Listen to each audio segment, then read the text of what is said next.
Saya undang semua jemaat Tuhan untuk berdiri bersama dan mari kita membacakan firman Tuhan bersama-sama. Pada pagi hari ini saya ambil dari Yohanes pasal yang kedua, Injil Yohanes pasal yang kedua, ayat yang pertama sampai dengan ayat yang ke-8. Kita bacakan bersama-sama, 1, 2, 3. Pada hari ketiga ada perkawinan di Kana yang di Galilea, dan ibu Yesus ada di situ. Yesus dan murid-muridnya diundang juga ke perkawinan itu. Ketika mereka kekurangan anggur, ibu Yesus berkata kepadanya, mereka kehabisan anggur. Kata Yesus padanya, mau apakah engkau daripadaku, ibu, saatku belum tiba. Tetapi ibu Yesus berkata kepada pelayan-pelayan, apa yang dikatakannya padamu, buatlah itu. Di situ ada 6 tempayan yang disediakan untuk pembasuhan menurut adat orang Yahudi. Masing-masing isinya 3. Yesus berkata kepada pelayan-pelayan itu, isilah tempayan-tempayan itu penuh dengan air, dan mereka pun mengisinya sampai penuh. Lalu kata Yesus kepadanya, mereka sekarang cedoklah bawalah pada pemimpin pesta. Lalu mereka pun membawanya. Haleluya.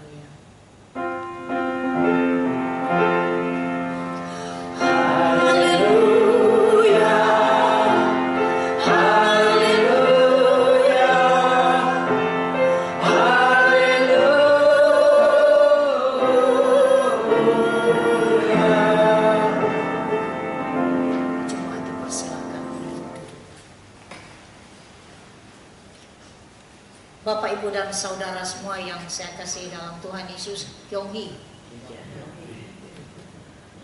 Luar biasa kalau ingat ini, kembali mengingat bahwa tanah leluhur sekarang Injil sudah masuk. Tidak lagi seperti dulu lagi. Sehingga luar biasa bahwa sekarang dunia, misi sekarang semakin terfokus kepada dataran Tiongkok. Sehingga mereka sekarang begitu rindu untuk sungguh-sungguh untuk mencari kebenaran, mau mencari Yesus yang menjadi juru selamat. Tapi yang selalu juga kita ingat bahwa kalau kita ingat tahun baru Imlek seperti ini, Sinja seperti ini, bahwa kita harus juga mendoakan supaya mereka terus ditolong oleh Tuhan karena kedatangan Tuhan sudah tidak lama lagi. Sehingga jangan sampai yang terdahulu menjadi yang terkemudian, dan yang terkemudian menjadi yang terdahulu. Sehingga kalau diingatkan ini satu kebanggaan sebagai orang-orang Tionghoa dari Indonesia yang sudah dicapai oleh Injil. Dan biarlah Injil itu terus berkumandang. Puji Tuhan, karena kita masih bisa bertemu lagi pada tahun 2015. Dan kalau pergi untuk berkhotbah di sini bukan agak berat, tetapi sangat berat dengan Pak Halim karena dia harus jaga anak kami itu yang satu itu. Kemarin dia lari lewat freeway, sehingga itu pergumulan. Saya bukan tidak mau melayani jauh-jauh, tetapi biarlah saya melayani dalam doa. Karena itu setiap orang punya pergumulan kan? Everybody punya problem. Tapi problem Tuhan Yesus lebih besar dari masalah kita. Amin. Puji Tuhan. Saya bersyukur pada Tuhan karena masuk di dalam 2015 ini banyak hal yang membuat kita untuk sungguh-sungguh menyadari bahwa sebagai anak Tuhan itu kendati pun banyak masalah dan tantangan, tetapi Tuhan Yesus lebih besar dari setiap tantangan kita. Hanya tergantung dari kita. Ya. Kadang-kadang kita berdoa, Tuhan supaya Engkau menolong dan supaya Engkau menjawab doa saya atau merubah. Tetapi kita sendiri yang memang siap untuk move. Dia sebenarnya mau menjawab, tetapi karena kita nggak mau berani move, akhirnya memang ya Tuhan juga jawab doa kita. Ada beberapa pemikiran tentang itu, tentang tempayan. Ini bukan filosofi tempayan, ya. Tetapi tempayan ini banyak sekali yang membuat filosofi. khususnya untuk orang-orang Tiongkok atau kepada yang Tiongkok kuno tentang filosofi tempayan itu, karena kebetulan itu di kanan, dianggap sebagai hal bahwa kalau mengosongkan diri itu, saya berpikir apa memang inilah mulanya akhirnya dikatakan oleh yoga. Berarti dengan mengosongkan diri bahwa tempayan itu bisa diisi. Saya pikir jangan-jangan diambil dari sini, tetapi itu tidak benar ya. Tempayan dalam filosofi Taoisme mereka juga seperti meniru tentang kekristenan. Berarti Tuhan bisa memakai hal yang kosong katanya. Nah, bisa jadi mereka mulai untuk mendatarkan atau menyamakan tentang bagaimana Tuhan Yesus khotbah di bukit itu, yang Matius pasal yang kelima, bahwa berbahagialah, berbahagialah, berbahagialah, berbahagialah. Oh, berarti bagaimana berbahagia menurut Taoisme? Menurut mereka adalah bahwa berbahagia semakin menderita semakin berbahagia. Mau nggak menderita? Tapi itu penderitaan yang dibuat-buat, penderitaan yang dipaksa, bukan penderitaan yang diizinkan oleh Tuhan. Sehingga bedanya tentang kekristenan dengan Taoisme pada saat itu, bedanya adalah bahwa mereka terus mencari kebenaran dan mereka bisa menderita. Semakin mereka menderita, kendati mungkin kedudukannya terlalu tinggi, dia masuk sampai menderita karena supaya dia bisa masuk kepada kebahagiaan. Tapi kebahagiaan di dalam kekristenan bukan seperti itu. Kalau disuruh menderita, siapa yang mau menderita? Tentu tidak ada yang mau menjadi menderita. Nah, itu bedanya. Itu filosofi tempayan menurut Taoisme. Sedangkan orang Judaisme, filosofi mereka tentang tempayan itu kita udah tahu ya. Tadi kita baru ngobrol-ngobrol dengan Pak Yosef Lim sama Ibu bahwa yang udah pernah ke Holy Land, dianggap orang Kristen Holy Land itu tanah suci, yaitu Israel. Sebenarnya kita sebagai orang Kristen tidak ada tanah suci. Bagi mereka yang ada tanah suci itu lain.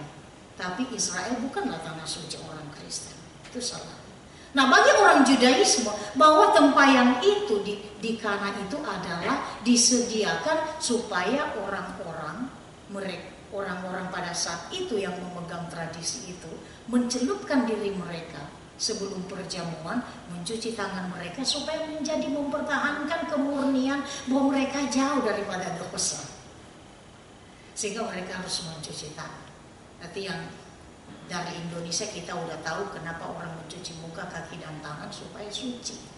Tapi kalau setelah mencuci muka, tangan, dan kaki, apa udah suci? Tentu tidak. Berarti mereka mempertahankan itu supaya menjadi suci. Tetapi Tuhan Yesus waktu murid-muridnya bertanya kepada dia, bukan murid-muridnya, waktu ahli Taurat bertanya kepada dia, kenapa murid-muridmu tidak mencuci tangan waktu makan? Mereka najis. Dia bilang, bukan yang masuk ke dalam mulut yang menajiskan orang, melainkan yang keluar dari dalam mulut. Karena bisa saja karena untuk mencuci tangan ya supaya kuman keluar dari tangan kita semua jernih. Tetapi itu adalah salah satu tradisi. Saya pikir tanpa perlu juga cuci tangan untuk makan, kan tidak apa-apa tuh. Tapi memang karena tradisi mereka memegang penting itu, sehingga berani mencela murid-murid Tuhan Yesus bahwa kalau tidak cuci tangan sebelum makan itu mereka kotor gitu. Bukan hanya kuman menurut pandangan mereka, tapi menurut pandangan mereka adalah najis bahwa tidak mencuci tangan. Makanya Tuhan Yesus dalam Matius 15 ayat 11 dia katakan begini, bukan yang masuk ke dalam mulut yang menajiskan orang, melainkan yang keluar dari dalam mulut. Berarti hal-hal yang jahat itu sebenarnya bukan yang masuk ke dalam hidup kita, benar nggak? Hal-hal yang jahat itu ada keluar dari hati kita. Sehingga kalau mengeluarkan baru namanya itu mengotori orang. Coba bayangkan kalau si A ngomong sama si B, kau jahat, kau jahat, kau jahat, jahat. Yang si B jahat apa baik dia? Tapi diam aja dia. Yang jahat adalah si A. Karena itu mengeluarkan dari mulut dia. Berarti mulut itu keluar dari mana? Dari hati. Makanya Amsal mengatakan bahwa jagalah dirimu dengan segala kewaspadaan, karena dari situlah terpancar kehidupan. Karena hati itu menimbulkan banyak hal. Orang banyak berpikir, otaknya yang berpikir, iya benar. Anda kakinya yang bertindak, iya benar. Actionnya yang tidak, sebenarnya maunya dari hati. Kalau hati kita indah, hati kita merasakan yang hal-hal yang baik, semua hal yang indah itu indah sekali. Cuma kalau hati saya lagi kurang enak, mungkin lihat juga yang paling cantik ini nggak bagus di mata saya. Tapi hati saya lagi enak nih, sehingga cantik semua saudara. Nah itu menurut mereka tentang kesucian. Sedangkan Tuhan Yesus sendiri, tempat yang kosong dianggap oleh orang-orang Kristen adalah sarana untuk membuat mukjizat yang pertama. Katakan di sini bahwa menurut tafsiran, mencari hal-hal yang kosong, yang lemah tidak berarti untuk diisi dengan kuasa ilahi. Ya bisa juga. Tetapi pagi ini saya tidak berbicara tentang filosofi dunia, tapi saya ingin mau kita melihat kebenaran apa yang tersingkap di dalam kebenaran firman Tuhan di dalam pernikahan di Kana yang baru saja kita bacakan. Ada 3 pokok penting yang bisa kita lihat bersama-sama dalam perkawinan di Kana ini. Yang pertama yaitu problem, ada masalah. Yang kedua yaitu waktu Tuhan. Dan yang ketiga yaitu miracle atau mukjizat. Problem, setiap orang pasti punya problem dalam kehidupan masing-masing. Baik dia orang yang punya ataupun yang tidak, orang yang sakit ataupun yang sehat, baik anak kecil maupun orang tua, atau dari kehidupan sosial apapun pasti memiliki masalah. Tidak ada satupun yang tidak ada masalah. Setiap hari pun ada masalah. Kendati pun semuanya baik-baik. Mungkin sekarang kita katakan, nggak ada masalah, tapi sebenarnya pikiran kita ada masalah. Kalau mungkin bilang, mulut saya tidak berdosa, tapi bisa saja pikiran kita berdosa. Kendati pun kita diam seperti ini, benar nggak? Karena otak kita berjalan. Nah, masalah yaitu apa yang terjadi. Waktu saya berpikir bahwa mungkin Ibu Yesus ini, Ibu Maria ini mungkin ada hubungan relatif ya dengan orang yang menikah ini di Kana. Sehingga bisa jadi dia menjadi ketua konsumsi pada saat itu. Sehingga dia ada. Dan kemudian murid-murid juga diundang. Tuhan Yesus juga diundang. Nah waktu mereka kehabisan anggur, apa yang terjadi? Ibu Maria tidak kemana-mana. Dia datang kepada Tuhan Yesus. Dia mencari orang yang tepat untuk curhat. Kadang-kadang kan kita suka mencari tempat yang untuk curhat yang tidak betul. Sehingga akhirnya menjadi pokok doa, akhirnya menjadi pokok dosa, benar? Yang sebenarnya ini jangan beritahu sama siapa-siapa. Tapi udah seluruh dunia tahu. Karena kenapa? Tidak membawa, tidak curhat kepada orang yang tepat. Ibu Maria datang kepada Tuhan Yesus bahwa kepada orang yang tepat. Mereka kehabisan anggur. Nah masalahnya kehabisannya anggur. Tidak ada masalah yang lain. Mungkin orang tua kita yang ada di sini atau yang sudah lebih tua, mungkin sudah ada pengalaman bagaimana menikahkan anak. Saya berpikir dalam pernikahan pasti ada saja masalah. Ada saja kekurangan. Mungkin fotonya kurang bagus lah, make upnya kurang rapi lah, makanannya mungkin agak basi lah, atau tamunya begini. Pasti dalam pernikahan, setiap melewati pernikahan ada saja kekurangan. Benar enggak? Benar enggak? Kalau kita pernah mengalami seperti itu, ada saja. Waduh, kurang mempersiapkan segala sesuatu. Saya berpikir bahwa keluarga ini sudah mempersiapkan segala sesuatu. Tapi bisa jadi karena mereka ini mungkin orang yang dikenal baik, sehingga kendati pun tidak diundang, datang juga orang ramai-ramai datang ke pernikahan itu. Sehingga kekurangan anggur. Nah yang kurang itu anggur. Ya bagi orang Israel, khususnya bagi orang Jewish ya, mereka itu senang sekali anggur. Anggur itu adalah satu kenikmatan yang luar biasa. Kebetulan lagi Pak Halim dapat gratis tuh tiket ke Israel, sehingga dia kirim saya untuk pergi. Sehingga baru tahu, benar loh. Rupanya mereka suka minum anggur. Ya, waktu itu lagi udara dingin, sehingga mereka suka minum anggur. Tetapi memang anggur itu adalah satu kenikmatan yang luar biasa. Itu yang membuat mereka suka cita minum anggur, satu kenikmatan. Itu minuman kesukaan mereka. Sehingga yang kurang lagi anggur, karena mungkin tamu banyak sekali datang. Akhirnya kekurangan anggur.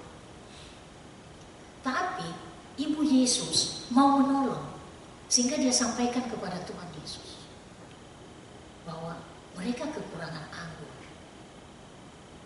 Kadang-kadang kalau kita mau menolong orang kan, dia kekurangan anggur loh, kurang uang kali, ini siapa suruh mau kawin kurang uang lu tuh. Kan suka mempermalukan orang tuh. Kebanyakan manusia kayak gitu, mau dibicarakan. Tapi Ibu Maria diam. Dia pergi kepada Tuhan Yesus, kepada orang yang tepat. Yesus menjawab, saya belum waktunya, Ibu mau apa pada saya? Memang itu benar.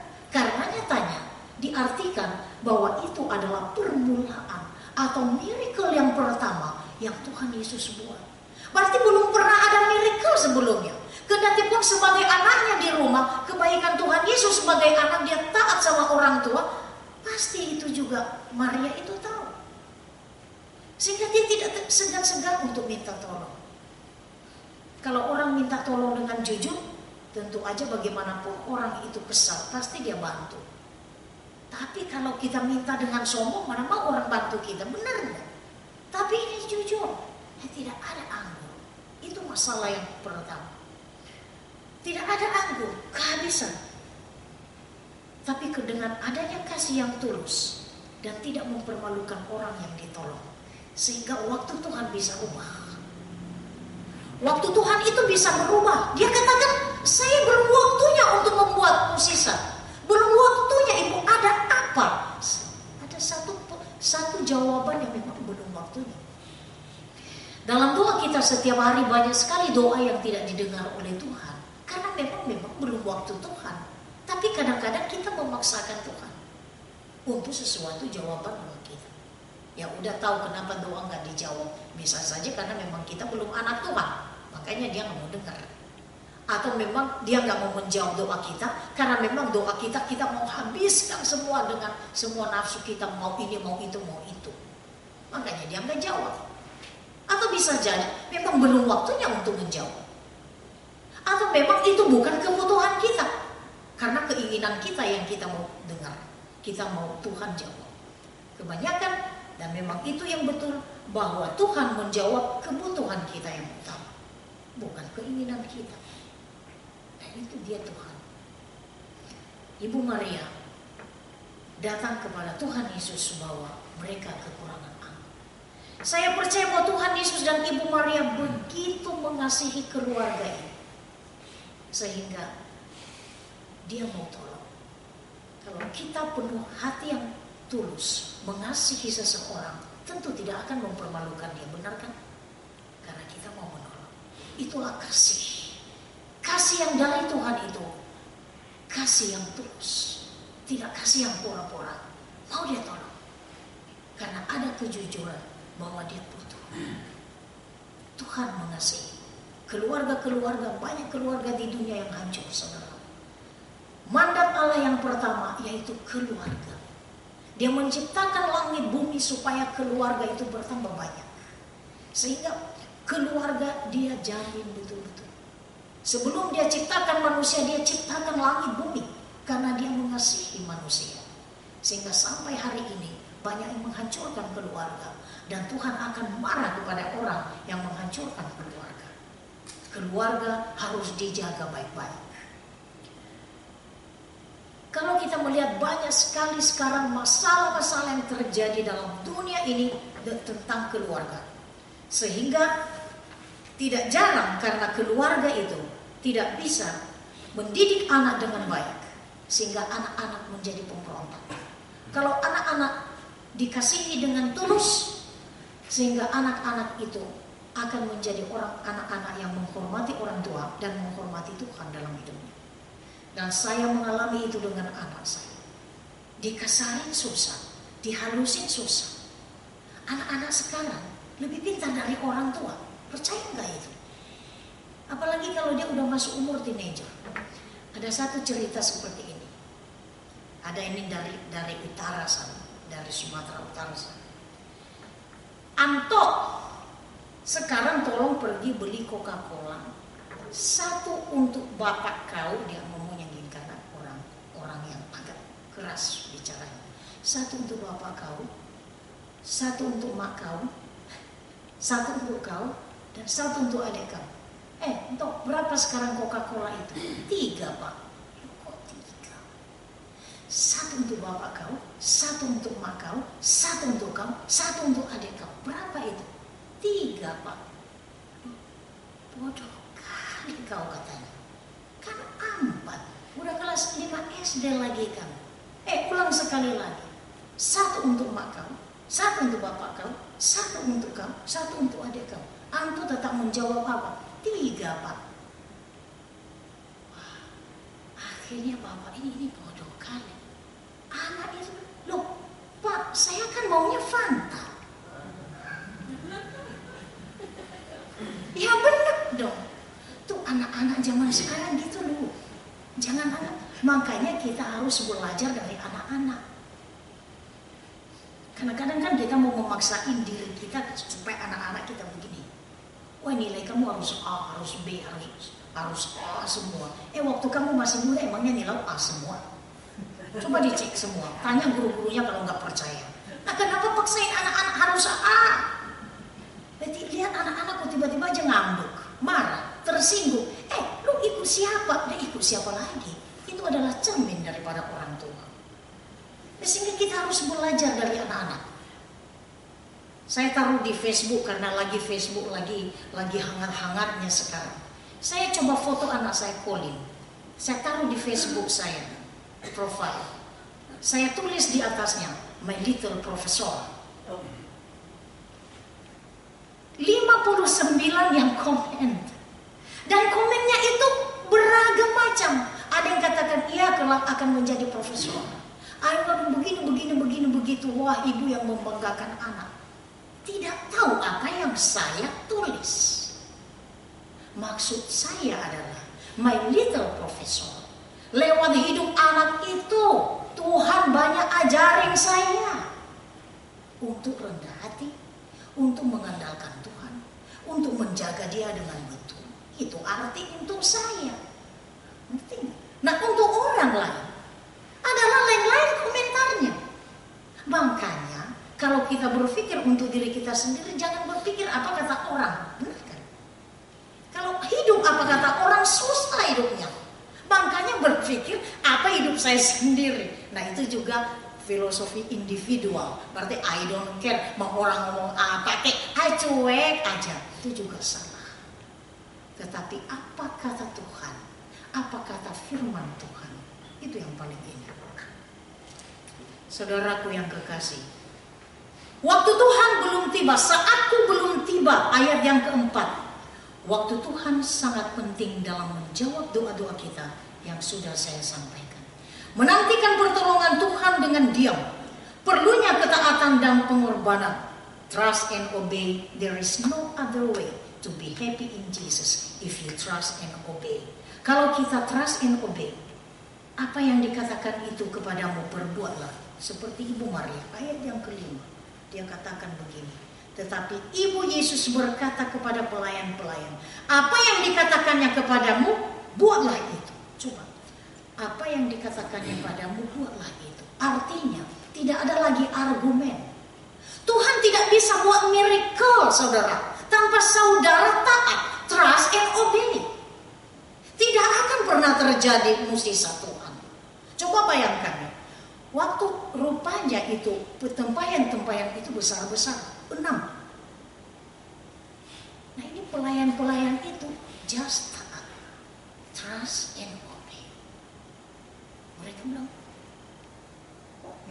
nyuruh aja lo ya. Mereka taat saja gitu. Ambil. Tahu nggak dalam ketaatan itu perlu pengorbanan. gendong tempayan besar-besar gitu. Berarti yang air kita yang tempat galon itu 3 kali lipat. Berarti pelayan-pelayannya yang kuat-kuat untuk menahan itu galon. Ambil itu tempayan-tempayan, kemudian isi dengan air. Itu mengisi juga perlu pengorbanan. Waktu dia mencedok air itu yang sudah menjadi anggur, dikatakan di situ dalam firman Tuhan ini bahwa yang mencedok anggur itu dan pemimpin pesta tidak pernah tahu dari mana itu anggur itu datang. Tetapi yang tahu siapa? Coba lihat Alkitab saudara. Yang tahu siapa jelas adalah pelayan-pelayan.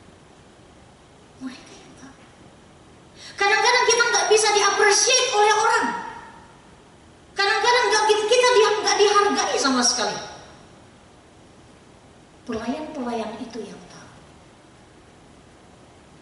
Orang-orang yang mengasihi Tuhan tidak perlu dibangga-banggain. Gak perlu mencari penghormatan kepada dunia. Just dari Tuhan. Mukjizat Tuhan tidak bisa terjadi. Waktu Tuhan tidak bisa berubah kalau kita tidak mau dipakai oleh Tuhan. Tidak ada pengorbanan. Pengorbanan apapun yang kita buat untuk dunia ini. Mungkin kita pikir kita udah bangun gereja ini oleh karena saya ini kebangun ini. Oleh karena ini bisa semua. Dibanding dengan darah Tuhan Yesus. Itulah jawaban Yesus. Darah Yesus. Bahwa oleh karena anugerahnya kita diselamatkan. Bukan karena perbuatan baik kita. Minggu lalu saya mengajar sekolah minggu. Umur 15 tahun. Umur 14 sampai 15-16.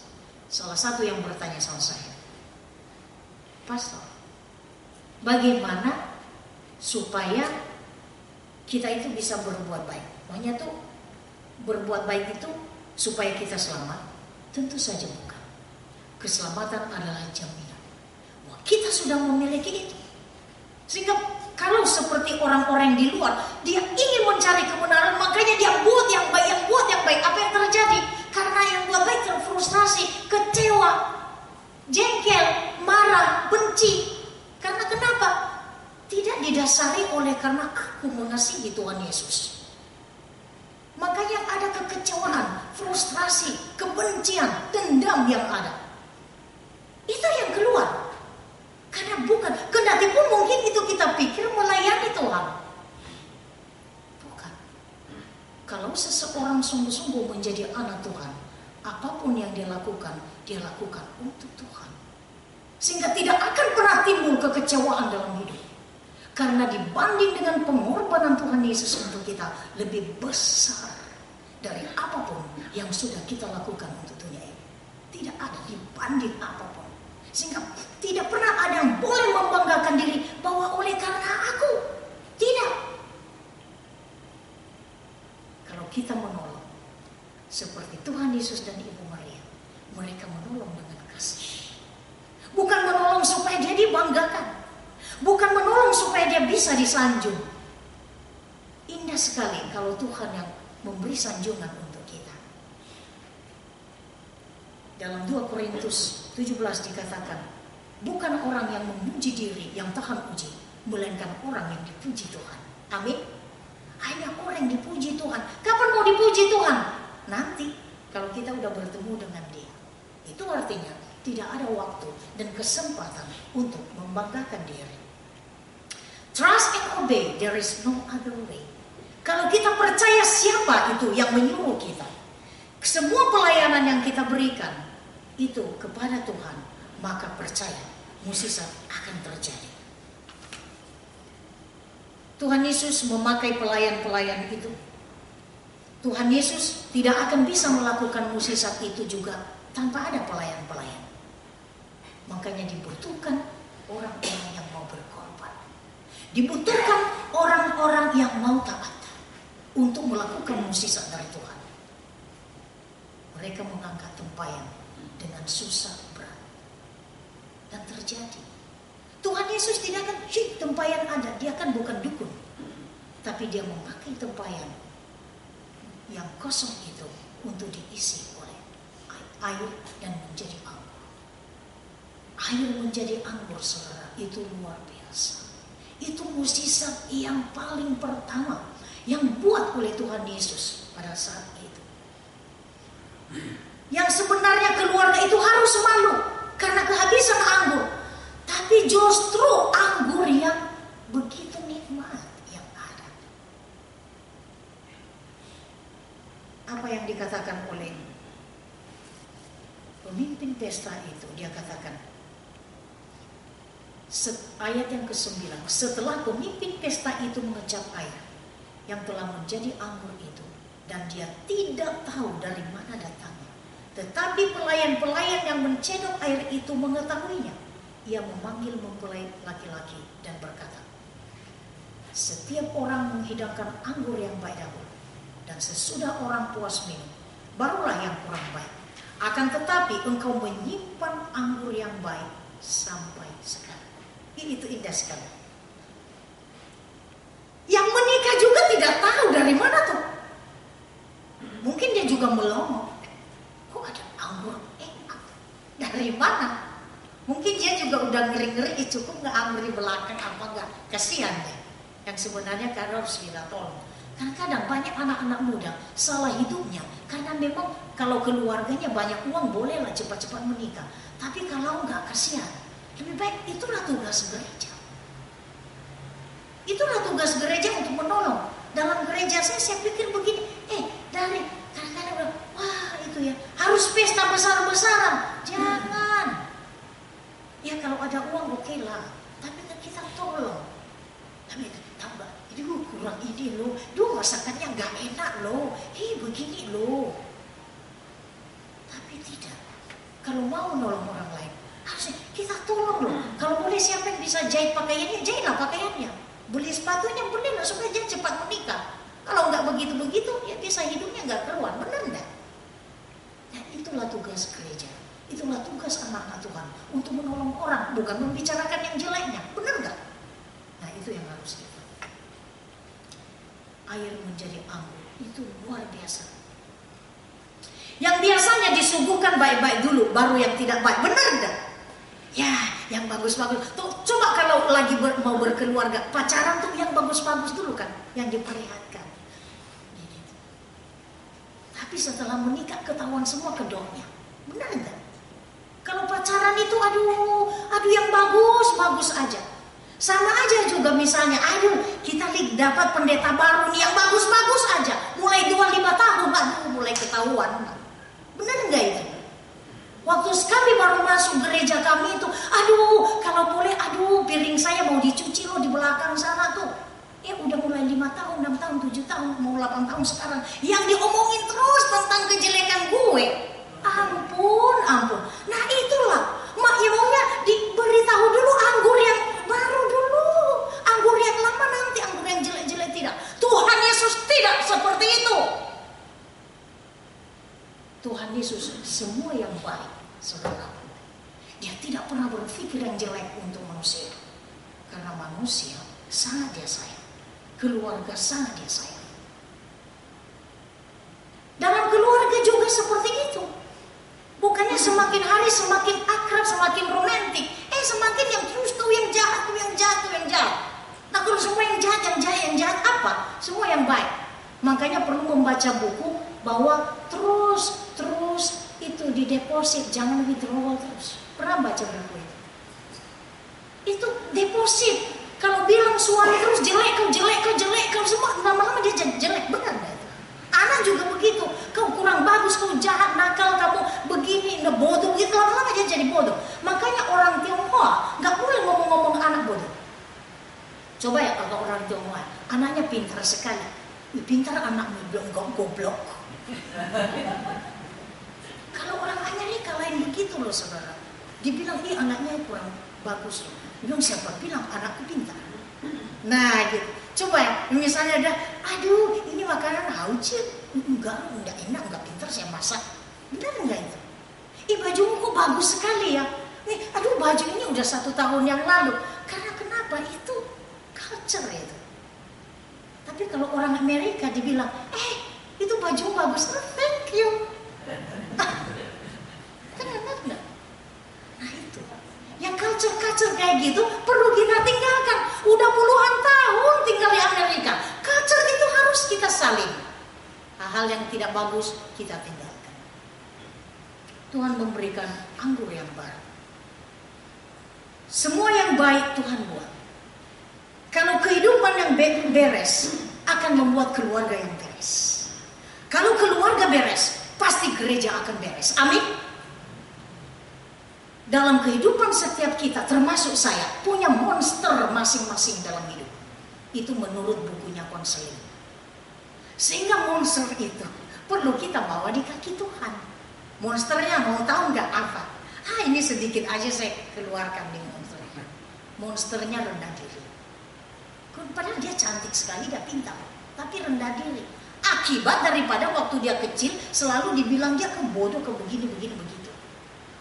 Makanya pendidikan keluarga penting sekali. Yang kedua, kok kesepian? Kok orang banyak sekali, tapi kok kesepian sendiri, sunyi? Itu juga monster dalam hidup. Bisa jadi waktu dia kecil itu nggak dianggap, semua yang dia lakukan dia menyendiri. Banyak hal lagi. Monster pribadi itu suka benci orang. Karena kenapa? Waktu kecil dia suka dipukul. Karena siapapun yang dia lihat sekarang dia benci. Dan itu enggak, amin-amin, mereka akan bisa bunuh orang. Dan banyak sekali monster dalam diri kita. Nah, monster itu, kalau itu Tuhan tidak tolong kita, akan membawa monster di mana-mana. Dan efeknya besar sekali. Dampaknya luar biasa. Nah, bagi orang-orang psikologi, kalau melihat orang-orang itu mereka langsung tahu. Ini monster tadi belum keluar tuh. Pantas ya begini. Coba orangnya suka tersinggung terus, gak ada angin, gak ada hujan, dikit-dikit kok tersinggung. Tahu nggak monsternya waktu kecil apa? Terlalu dimanja. Gak dikasih ini, kasih ini. Akhirnya terjadi seperti itu. Nah itu kalau tidak ditolong Tuhan, dunia bisa hancur seperti itu.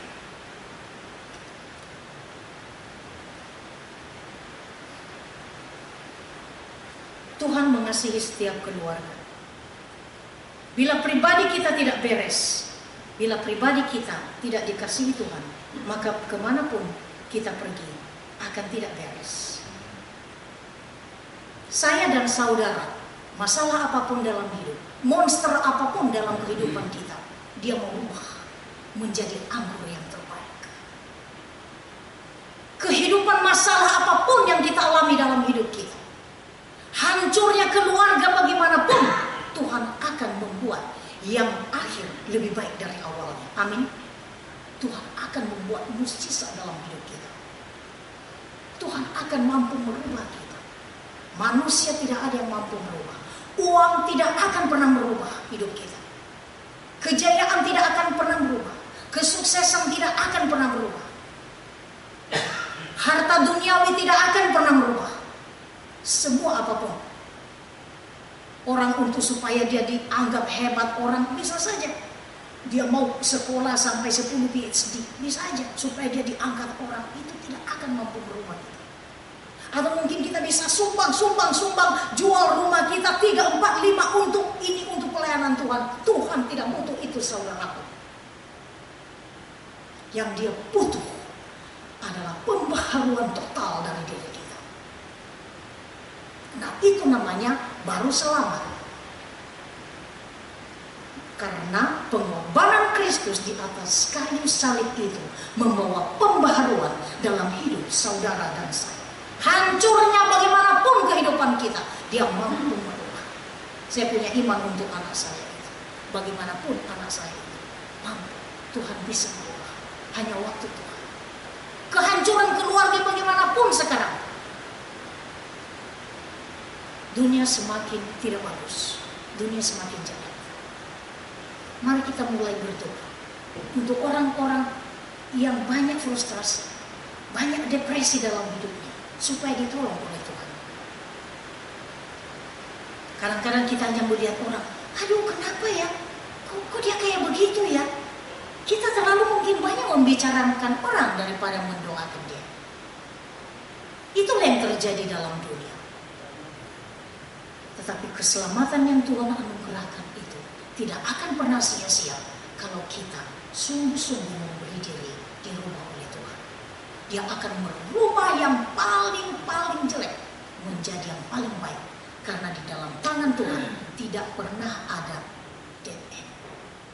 Tidak pernah ada bahwa jalan buntu di dalam tangan Tuhan. Mau hidup bagaimanapun, dia mampu merubah. Miracle terjadi bagi orang-orang yang membutuhkan Tuhan, yang membutuhkan anugerah Tuhan. Banyak orang tidak mau membutuhkan Tuhan, makanya Tuhan tidak merubah. Tapi orang yang membutuhkan Tuhan, Tuhan pasti merubah. Yang paling lama, yang paling jelek menjadi yang baru. Barang siapa percaya tidak akan dipermalukan. Roma 10 ayat yang 11. Hidup rusak bagaimanapun, bila Kristus hadir, dia mampu merubah menjadi baru. Lebih baik daripada sebelumnya. Bagi manusia hal itu tidak mungkin, namun tidak demikian bagi Allah. Sebab Yesus datang bukan untuk orang benar, melainkan untuk orang berdosa, seperti saya dan saudara. Kalau hari ini saudara merasa diri bahwa orang berdosa, kita datang kepada Tuhan. Saya menyadari hidup saya yang perlu ditolong oleh Tuhan dari hari ke hari. Hanya anugerah Tuhan kalau kita masih terus ada di dalam rel kereta api setiap hari. Kalau bukan karena anugerah Tuhan, kita udah melenceng di mana-mana.